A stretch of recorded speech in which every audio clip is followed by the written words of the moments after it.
Hello and welcome to another Fistful of Steam review. You know, my favourite genre of movie is science fiction, and it's with this in mind that on a lazy afternoon looking for something to delve into, I came across the movie This Time Things Will Be Different. It was in a listing as being one of the best sci-fis of 2024, so having seen most of the others, the premise intrigued me enough to give it a go. Now I enjoy movies that make you think. Movies like Sixth Sense are just amazing, leaving you to delve deeper on further rewatches to catch the subtleties and nuance missed on the first viewing. This Time Things Will Be Different is in the same vein, in that it wants you to think about what happened after the first watching. But the difference is that there are so many unanswered questions without a thread to wind back to a place of understanding, it just makes me more frustrated and not wanting to revisit it in a I don't want to waste more time on this kind of way. A look through YouTube at reviews shows a mainly positive viewpoint, but with no explanations to be found on the material, I'm wondering if we saw the same film. So let me say, I'm struggling to give this movie a 4 on my personal subjective experience, but if you listen to my brief synopsis here and you consider it worth a go, you may get more out of it than I did. So here we go, the spoiler-free part. The opening has a black screen and a phone call between a brother and sister. It's obvious they're looking to lay low for a while, and subsequently, when the movie starts proper, the sister is entering a diner and meets up with her brother. Both siblings are carrying hunting rifles, and the brother has 2 bags under his seat full of money. It's plain they're going to a safe house from here, and they chat while eating. When sirens are heard in the distance, the two quickly move to exit the diner, and when they get to the woods on their journey, they change clothes, where the brother explains he's got the details of the safe house from someone only referred to in the movie as she and her. They move on and find some drunk youths outside the safe house taking pot shots at empty bottles. After showing them off with some warning shots, the siblings enter the house, and after looking around the house they hear sirens again. Now whether this is from the youths calling the cops or the ongoing investigation is unclear, but either way the brother pulls out a diary, reads the time combinations to set the main clock, and while he's fiddling with the clock, he reads his sister a combination of times for another clock in the house. They have to set the combinations to make the house safe. Well, that's the unspoiled first part of the movie. If this intrigues you, feel free to go and watch it yourself because the rest of the video has spoilers in it.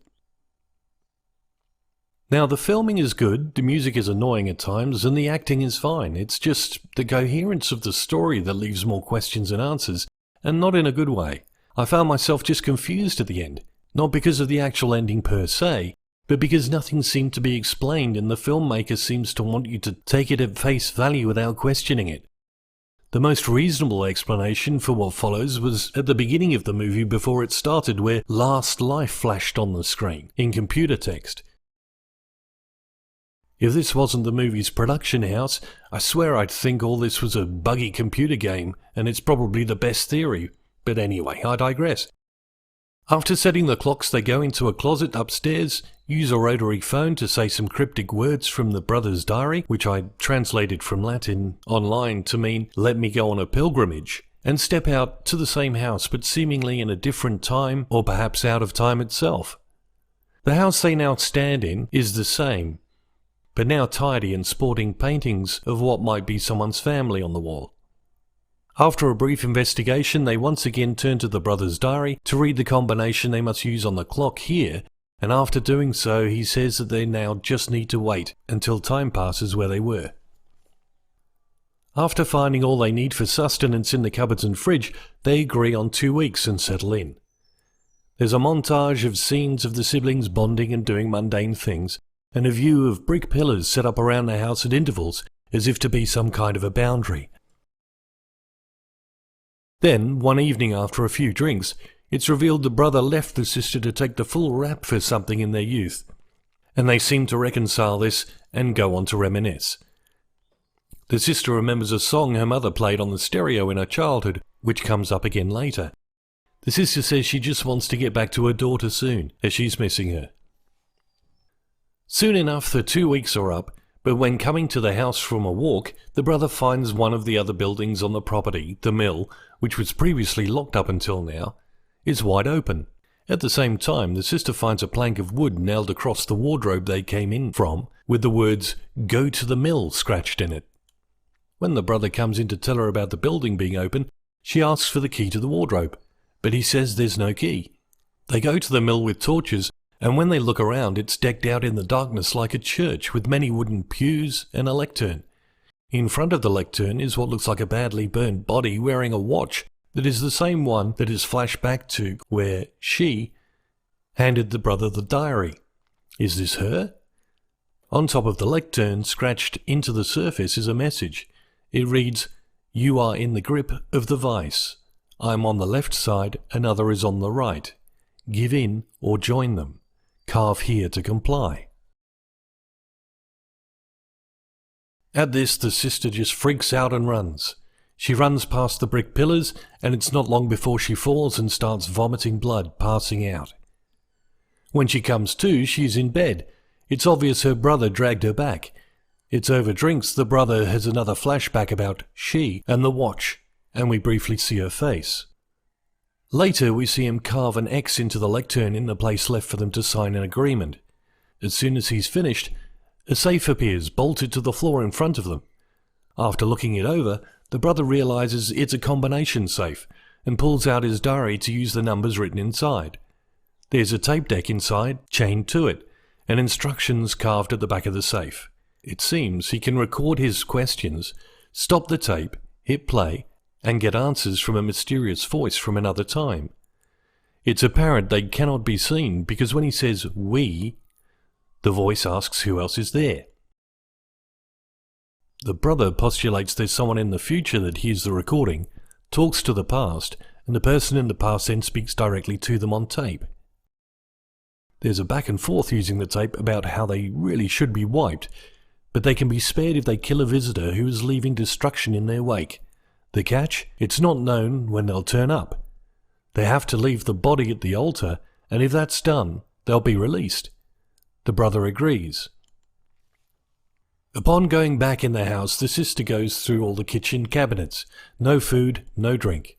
A moment later a sound, and she opens a cupboard to find it stocked again. Now, this is odd to me. It means either teleportation or someone restocked the cabinets in a time after they'd emptied them after the 2 weeks for them to appear now. This is one of those strings that seems to have no answers. So they settle in with a plan to post themselves with a view from the deck that will cover any entry to the property, and they also receive 2 handguns in the safe that they place under some rocks at a pillar and next to the lectern in the churchy mill. A montage ensues with over 250 days noted on the screen by the end. A shot shows a trail of blood around the outside of the pillars, but nothing to explain it. Further time passes and they start falling apart, guessing at motives to the so-called vice, and the brother sets up the safe as an altar covered in candles, though he can't get any answers from the tape anymore. Then one day, someone is watching the sister from the woods. There's a tree between them where the approach will not be noticed. The brother is in the church with a handgun contemplating the worst. Then the watcher, who is covered head to toe in black, approaches with a boombox and a rifle. They get down in the blind spot and move sideways to take a shot. From the mill the brother calls and the sister moves just in time to miss being hit. They both make it into the house avoiding near misses. The sister goes upstairs for a better view while the brother goes outside to get his rifle where he left it. He gets shot at, retrieves the handgun by the stone pillar, and shoots wildly, running back to the house. Then a single shot rings out.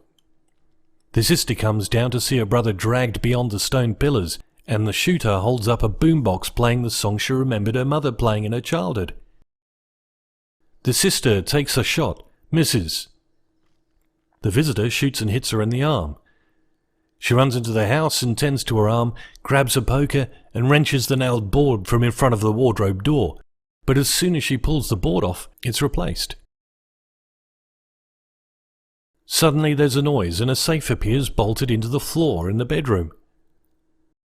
Meanwhile, the brother wakes up in the church. His hands are tied behind him. He's been shot in the leg. The visitor dials the safe. Meanwhile, the sister opens the safe in her room and is told if she breaks the door, they're trapped. The sister thinks the visitor may be her mother, but the voice on the tape says it's not. The voice is different this time, but she doesn't seem to notice. Meanwhile, the visitor either cannot or will not speak. They write in the diary what he is to say on tape, and as he is saying what she needs him to, he's working his hands free. The old male voice is talking to him, the new male voice is talking to the sister. The visitor is trying to get the sister to come to the church through the brother. The voice tells the sister the visitor has him in the church, and she makes her way there with a rifle. When the brother asks the visitor what they want, they write in the diary, "I want the man who killed my family," and "nothing else matters anymore." The sister makes a noise outside the mill and the visitor shoots, missing her. The visitor's gun is jammed, so they run outside, chased by the sister. The brother breaks the rope around his wrists and grabs the gun from next to the lectern. He hobbles out slowly while the sister takes a couple of shots at the visitor and runs to catch them as they enter the house. The sister fights the visitor hand to hand as they try to get to the stairs and onto the wardrobe door. Eventually, the sister tears off the facecloth to reveal her daughter, the same face that was shown as she in the brother's flashback that gave him the diary for the house. By the time she gets up and covers her face, the brother comes in and shoots. Somehow, at point-blank range, he misses and hits his sister. Face covered, the visitor is shocked, but runs upstairs while the brother is holding his sister, and it's revealed the visitor has a key. They use it on the wardrobe. With the sister dead in his arms, the brother places her down and goes upstairs. The door is destroyed, along with any hope of leaving. He gets on the tape recorder and is given instructions to go to the shed. He buries his sister, gets the bags of money, and goes to the shed. Inside, there are a male and female, either side of a console in what looks like old 50s clothes, both smoking. In the closed captions, they're identified as the left and right vice grip. They say he should be wiped now, and the people above them have been left with some unfavourable consequences. He begs for a chance to go back and redo it all so he can get his sister back, and a more favourable consequence for those higher up. The vice grips eventually agree, but he needs to get rid of a redundancy. When he goes back, he kills the earlier version of himself and walks into the diner with the 2 bags. There's a cutscene with the 2 vice grips hoping this time will be different. Then the intro to the movie starts again, but the sister comes into the diner and doesn't recognize the brother. She draws her rifle up. He explains she has to leave the money and run because he kills her over and over again. When we see his face, it's much older and haggard. His hands are dirty. He pleads for her to kill him. She shoots, killing him, and runs. The end. Now, I don't know about you, but this makes no sense to me. It's a burrow of rabbit holes that lead nowhere. I mean, the woman, she, who gives the brother the diary to the safe house and how to use it, is the sister's daughter and wears the watch. The same watch that's on the corpse in front of the lectern. So if the visitor, who is the sister's daughter, is already dead in front of the lectern, why were they not able to go home? Or was she killed by the previous occupants of the house in a previous loop? Also, if the brother kills himself and goes through the loop again, how is he not able to predict the visitor's arrival? And if not, say it's different timing, why is he not more diligent with watching the entry to the property? Also, how can safes and food be teleported in, but not other things teleported out? I mean, they can't be put in a place in the past because they just appear, like when one board's ripped off, another one is in its place immediately, so it can't have been placed any sooner than just a moment ago. Also, why 2 different male voices on the tapes? There are apparently 1 male and 1 female vice grips, so where does the other male come from? Unless they rotate with other staff not seen here. Also, why is there a line of blood around the property at one point? And why did the sister's daughter shoot her mum? Not just once when approaching, but again after she shot the brother. And why wound the person she gave the diary to? Why was she after a man who killed her family when she was responsible through her own actions of having her mother killed? And who was this man that killed her family? Also, why did she have a key to the wardrobe, not needing all the clock dialing to go ahead wherever she went? And why did she not just introduce herself and explain what was happening? Who were the left and right vices and their function? Etc., etc., etc. I mean, it's all a mess. Unless I've missed something blindingly obvious, this is just stuff plonked on a page for nothing more than having people talk about theories that have no resolution. Maybe it's a social experiment. There are many other unanswered questions, and I was just annoyed with it. 4 out of 10 from me. If you've seen Things Will Be Different, let me know what you thought and put your rating in the comments below for me and others to see. Catch you on the next one.